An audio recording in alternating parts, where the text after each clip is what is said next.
you. Everyone. I'm Tim Peterson. I'm a I feel like reporter. I should have had an entrance ramp from there or something. I don't know. Entrance music. Why yeah, didn't entrance we music. do this up? Yeah. We could have had flames shooting up. Yeah, everything. exactly. That's because you guys have in Florida, right? Like where you can go in and do the. Yeah, we have a performance center in Orlando where we train all of our up-and-coming superstars, and they learn how to do entrances, what kind of music, what their character is going to be. So it's pretty cool. That's a dream. So next year we'll work on that. Okay. Yeah, we're 30 seconds into this session and we're already sidetracked. Yeah, exactly, exactly. So talking about is content still king, which tees up nicely the first question: is content still king? You know, I get asked that question a lot, and it's content is king is kind of trite, but I would say in the business that we're in at WWE it absolutely is still true. The one probably modifier I would put on it is that live content in our case is still king. It would be the only modification I would make to that. And for those of you who aren't as familiar with WWE, is we do 5 hours of live content every week, 52 weeks a year. And it's on USA Network, part of NBC Universal, and just recently, our agreements for our 5 hours of television content just came up for renewal, and we really were able to take advantage of the fact that live content, particularly on pay television, is an absolute key driver of viewership. If you're in the sports world, you know live content is really important. So we just came through our negotiations, and I'm proud to say that WWE came out of that very well, and we're able to increase the rights fee that we get paid for those 5 hours of live content. And we will be continue to be in business with our longstanding partners, NBC Universal, but we will be joining the Fox Sports team starting October of this year. And again, the economics around that really prove that content is still king, because obviously the monetization came through. But live content was really key to that. So I would say that would be my one modifier to content is still king. Right. And so in addition to getting a higher fee, I'm curious how else, like if there were other ways you were able to leverage the value of your content in that renewal negotiations to be able to, like WWE has been pretty forward-looking and future-proof in its business. You had the streaming service, subscription-based streaming service way before. Now it feels like every media company feels like, okay, what's our streaming video app? Everyone's trying to figure it out, yeah, right? Yes. And you did it early. And we did it 5 years ago, which is amazing. So what we think about, talking about content is king, one of the things that we spend as much time on at WWE is not just creating great storylines and what characters are we going to do, who's going to be following John Cena. We spend as much time thinking about our distribution strategy. So yes, content is still king. I would say distribution is queen. And I read a quote one where somebody said, distribution's the queen and she wears the pants, which I love. Jonathan Perlman used to be at BuzzFeed. I believe that who now said that? ICM Partners. I love that. Yeah. I love that line because, it's great to create content and it's important, and that is the important part of the equation. But where you put it and how you decide what content to put where is as important. So for WWE 5 years ago, amazingly, at CES, we announced our strategy to go direct to consumer with an SVOD service when no one else was doing it other than Netflix and Hulu and MLB.TV. Yeah. And we saw it as an opportunity to go direct to our consumer, disrupt our own pay-per-view business, which was extremely profitable, and go directly to consumers. And again, it's part of our overall distribution strategy, which is we love pay television. We love our partners there. We get tremendous reach through linear TV. We still love it. But we also saw an opportunity going direct to our consumer with an SVOD streaming service. And then the third part of our ecosystem is really AVOD, or digital and social. So for us, even there, we think about what do we put on YouTube? What do we do on Facebook? How do we continue to tell our story 24/7 across pay television, AVOD, and SVOD? And so for us, 5 or 6 years ago, we were really only in the pay TV business, and we were creating those 260 hours of programming a year. Now we create 1,500 hours of programming a year, and the balance of it is really going on different platforms. So content's king, but your distribution strategy is as important, if not more. Right, and it's not like you can take exactly the same content and just put it in all of the different places. You have to do things to give people a reason to want to check out the content in all the different places, as opposed to well, I subscribe to the SVOD service. I can just hang out there with WWE content. I don't need to worry about what you're doing on a Facebook or a Twitter or any of that, or I don't need to tune into SmackDown or Raw. Yeah, exactly, and that's when I said it's the distribution strategy is so smart. We spend a lot of time creating a balancing act, if you will, around not putting the same content on all the platforms. And I go back to Vince McMahon, who is our chairman and CEO, who really had this philosophy which he called tiering our content. So we still subscribe to that philosophy, which is our content, our storytelling happens every week on television. So you have to watch what's going on in the stories, but the ultimate payoff of those stories would happen on pay-per-view. And that was really the incentive. To your point, we're not going to get someone to literally pay $55 for a pay-per-view unless there's a reason to do that. And the value proposition was it's the payoff of the storylines. So what you saw on pay-per-view is very different than what you see on the weekly television. It's the end of that story.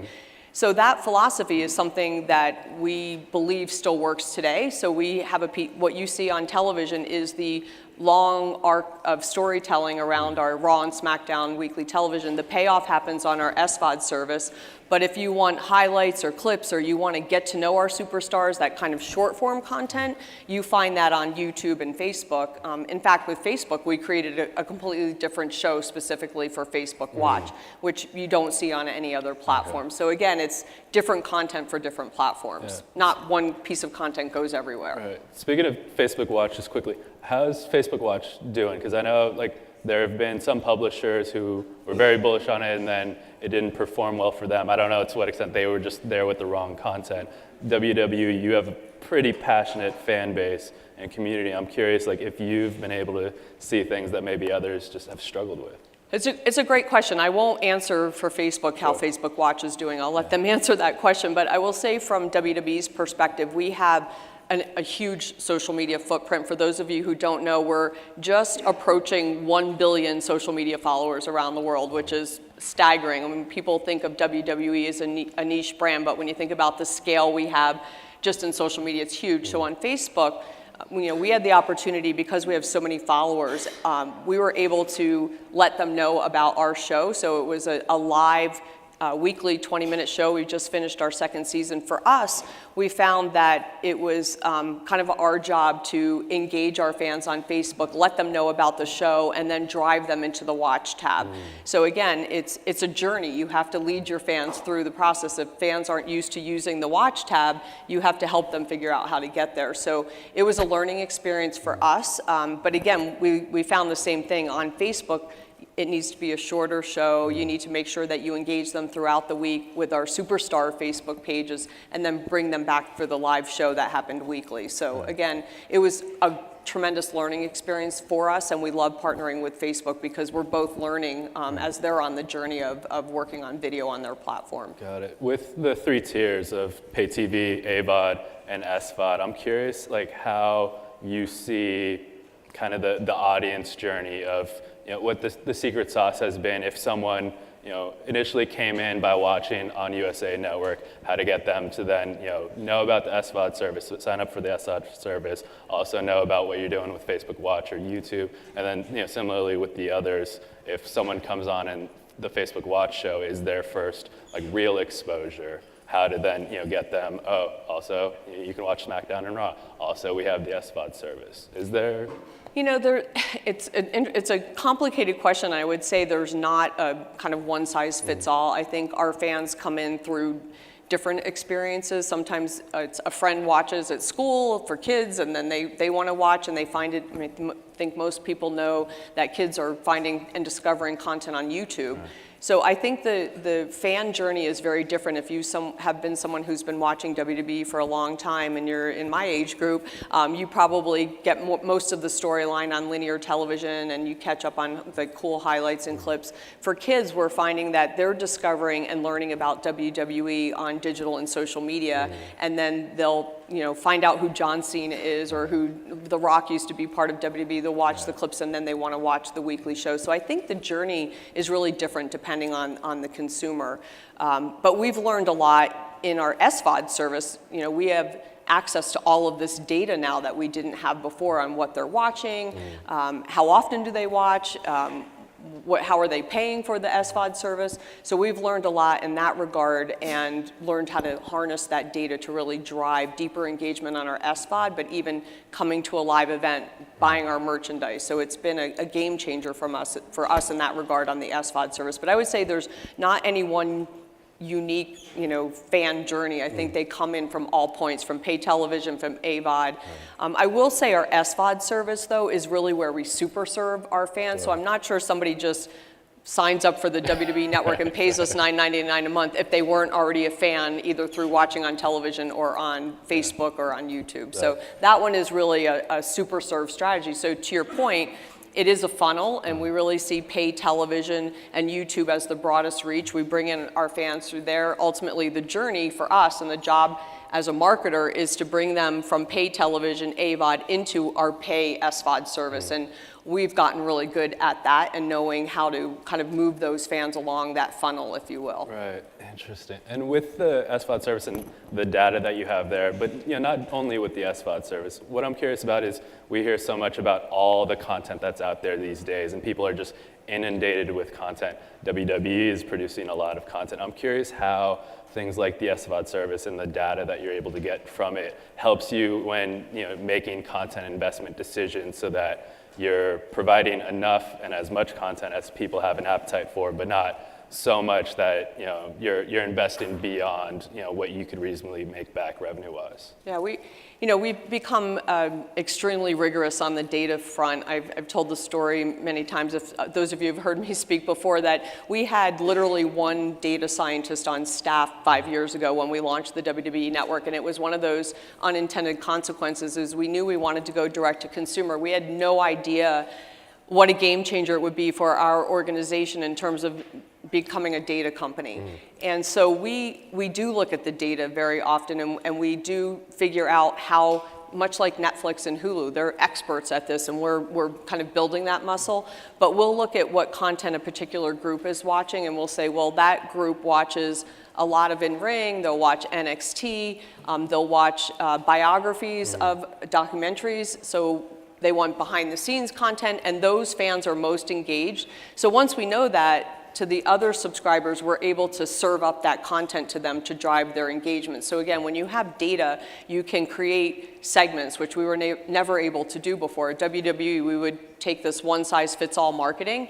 Now we can create segments within our SVOD service and know how to drive deeper engagement. And obviously, if you're in an SVOD service, churn, which is a dirty word, is you want to reduce your churn. And so we're able to use the data to serve up other programming, either through recommendations, and ultimately, we hope to create more personalized services within our SVOD. Interesting. And when you're working with distribution partners like a USA Network or a Fox Sports, I'm curious, to what extent they recognize that you have that data and they want to figure out how you having that data can help them to understand their audience as well.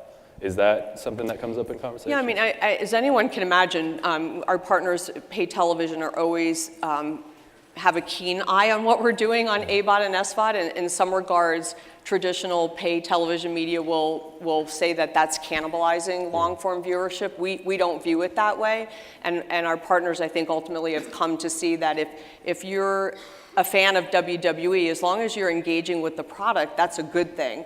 So we have been working with them on what we know about our fans and how we can drive deeper engagement and use YouTube and Facebook to drive back to more viewership on linear television. So we've been able to really make sure that, for example, if you're watching Raw on USA Network and you might not be tuned in and you might not know what's happening, during the programming, we will put out clips real time so that what's coming up, you're not going to miss it and you can still tune in and not miss what's coming up on USA. So we've been able to use even live experience, because who doesn't watch television without being on your iPhone? So we're able to leverage the social media. You're already there on Twitter, you're already there on Facebook, you're multitasking. So we let our fans know if you might not be tuning in, what's happening or what's going to happen, so then they flip the channel. So at first that seems counterintuitive to someone who may be in the television business, but we've been able to show them how that can actually be a rising tide. So it's been a great partnership in that regard. But it took a little time to get everyone there. Sure. And is that something where that's kind of a sweetener or a bonus when you're negotiating renewals with the networks, or is that something that now there are opportunities to actually work those into the business deals that you're arranging? I wouldn't say it's part of the contractual agreement, but we've been pretty aggressive as an organization of believing in digital and social and putting out highlights and clips pretty aggressively. So we tell our partners that if you want to be in business with us, this is our philosophy, and we're going to keep doing that because we do see it as a rising tide. So for us, it's really it's a point that we say this is what we believe in. There are some other content companies and sports organizations that actually hold back their highlights because they believe it will drive more viewership. They're a little more conservative.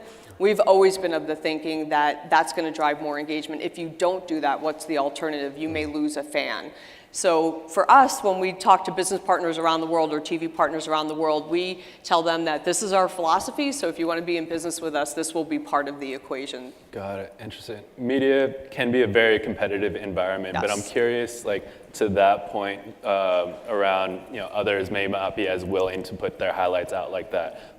To what extent you're having conversations with other media companies, whether they're, sports leagues or, publishers that have nothing to do with the arena in which you're in, but in which they see what you've been able to do and are saying, hey, can we meet and talk about how you've accomplished what you have so that we can understand how we need to apply that to our business? Yes, it was interesting as we were even in the US looking at who we would be partnering with. So as we were doing all of the meetings with all the major media partners, it was interesting because we were there to essentially pitch our 5 hours of live programming that was available, Raw and SmackDown. And it was fascinating to me in those meetings how many questions we got about how did we launch our SVOD service? How did we do it? How do we decide what content to put where? How do we make sure that that becomes a positive and, as I said, I mentioned, rising tide. So it was really interesting to me to be in those meetings and have so many executives who've been at this for a long time really ask us how we've navigated that and how can we use that to help them. So it was, even people we're not in business with were asking us, how do we decide on content? And we explained to them that we have a very rigorous process of literally it's a spreadsheet of the things that are important to us is reach. How do we reach as many fans as we can get to? Engagement, how do we make sure that it's not just a like, that they really want to follow our brand, but they become a fan of our product, and then economics. And for us, it's always about those three things. So when we come up with a piece of content, we say, well, is the goal of this content to build our brand? So I'll give an example like Total Divas, which is, are there any fans of Total Divas show here on E? Right, a couple people.